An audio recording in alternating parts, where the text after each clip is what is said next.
Welcome back. I'm Andy Santoro, and thanks for joining me in the studio for the High School Football Journal. We'll get you back out to David L. Boyd Field in a few minutes for the second half of action.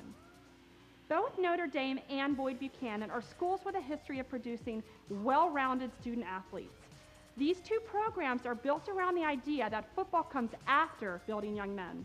We sat down with the head coaches of both schools earlier this week to talk about their schools, their programs, and how they prepare their players for success on and off the field. Well, last year was my first year as a head coach, and we were really young, and we were really blessed. We went 9-3, and it turned out to be the fourth best record in the history of Notre Dame football. Our program consists of kids 9th through 12th grade here at Boyd Buchanan at the varsity level. And a lot of these kids have been with us throughout elementary school all the way up through high school. You know, it's a really a neat family atmosphere here at Boyd Buchanan School. Academics, you know, is a big thing here, and it's one of the main priorities that we stress with our kids, and we expect them to be good in the classroom before they can be good on the football field.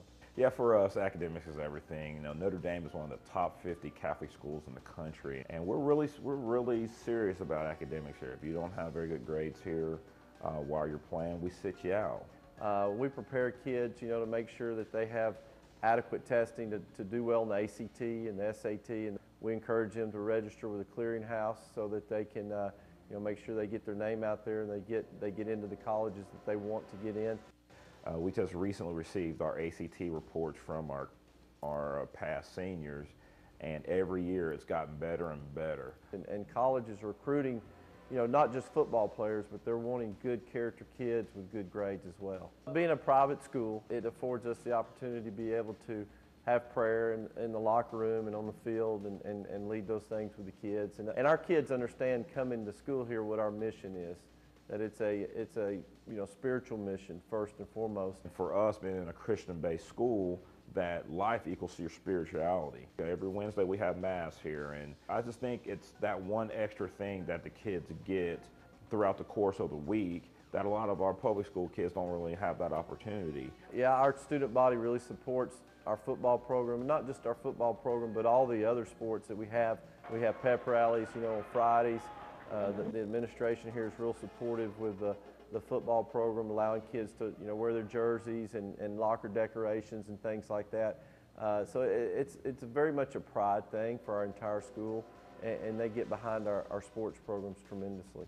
I remember when I first walked on campus that, you know, football really wasn't a real important, I can say, a real important thing. I remember seeing when we won our first game, and just to see the fan support, because during our first home game, I mean, this place was packed, and it's really been amazing. The support we've gotten from the administration, from our athletic director, our president of our school, it really makes my job real easy.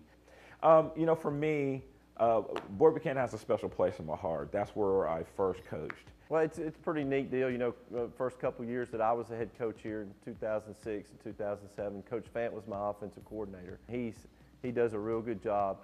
Yeah, I think the main thing is building relationships with kids, and Coach Fant did a wonderful job of building relationships with kids while he was here. I constantly talk about the young men that I had at Boyd Buchanan.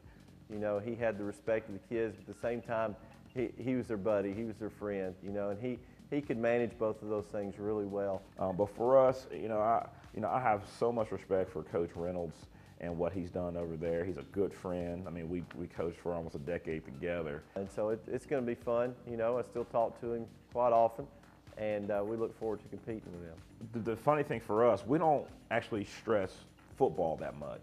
When we talk about, obviously, we run plays and we diagram, but we are constantly talking about life.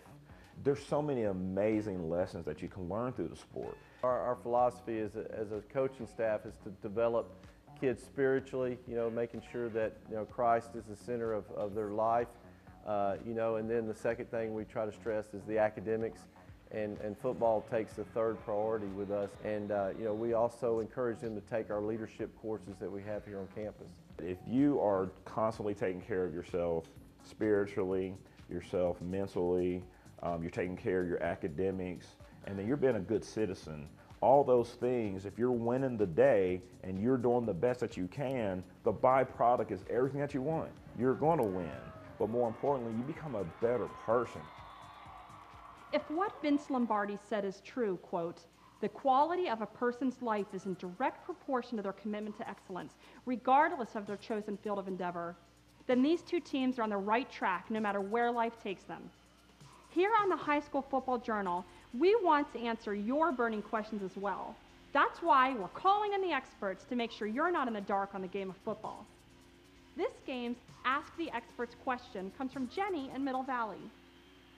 With all the rule changes regarding tackling and leading with a head, how do refs determine what an illegal hit is?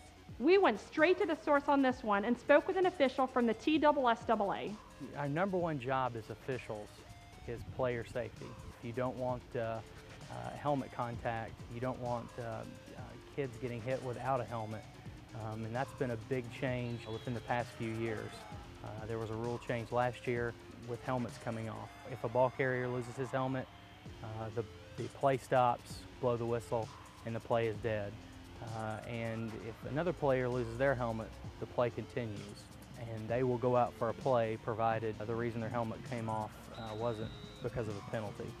And there are different levels in there that they've added this year. If your helmet comes off and you continue into the play, that's a 15-yard penalty. Or if an opponent hits another player without a helmet, then that's also a 15-yard penalty. There's plenty of judgment, and it's not it's not cut and dry, and of course that's why we're out there. And we aren't able to tell what intent is. But if you've got, let's say, a receiver who's going up for a pass, doesn't catch it, goes way over his head, and you've got a defender who launches himself and leads with his helmet and makes contact above the shoulders and the head, somebody's going to get hurt there. Thanks for clearing that up for us. Want to have your question answered by an expert? Follow the Fifth Quarter on Facebook, where we'll be taking your questions. Our expert might choose your question to answer during the McCallie-Baylor game on October 4th. You can see it live in HD right here on the CW Chattanooga at 7 p.m. That's going to do it for me and the High School Football Journal. I'll send you back to Chris and Quake.